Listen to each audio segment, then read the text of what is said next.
Beautiful. This is just too easy, Hindi dude. na daw talaga mapuno ang mga biyahe dito sa bus. Lugi kung tutusin ayon sa mga konduktor. Pero umaasa sila makakabawi rin sila sa mga susunod na buwan. Kasi hindi ba talaga nalilito ko eh. Gaya na lamang ng pamilyang ito na galing pang Zamboanga City. Pero ang mas ikinagulat nila, ang anila ay mas mahal daw na pamasahe. Ang 25 pesos daw kasi na pamasahe sa tren, mula Tutuban hanggang Bikutan, 50 pesos sa bus. Imbes magtitipid yung yung mga ibang pasahero. I'm ready for the flight. I'm just taking a few items on Shenhe Travel Insurance. Click on G Insure. Press the please. For our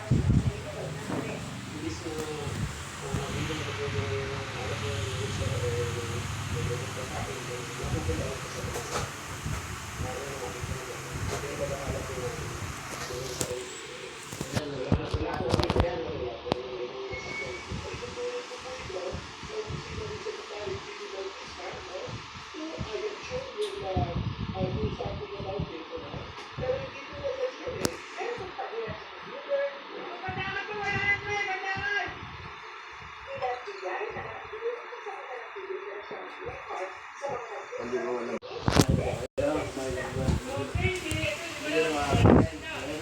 Dati yung 10 pasahero, 100. Joke lang. Kumain nila yun. Salamat din sa This is so easy, dude. I I can do this with my eyes closed, bruh. This is too easy. Kasi malaking bagay ko. Nagmahal talaga kasi sobrang nag-demolish, kaya tinatasan nila ngayon ang pamasahe. Okay naman to, para makatulong din po sa mga magagawa. Okay lang po, try lang po namin talaga ngayon. Para sa GMA Integrated News, Marisol Abduraman, nakatutok 24 oras. Dalawa pang kapwa akusado ni Pastor Apollo Kibuloy ang hawak na ng mga otoridad, habang ang pastor tinutugis pa rin. Sumama ang GMA Regional TV 1 Mindanao sa tangkang pagsisilbi ng warrant laban sa kanya sa Davao City. Nakatutok si John D. Esteban ng GMA Regional TV 1 Mindanao.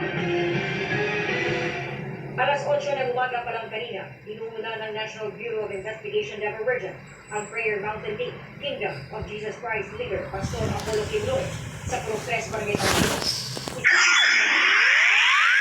Easy, dude. You're so easy.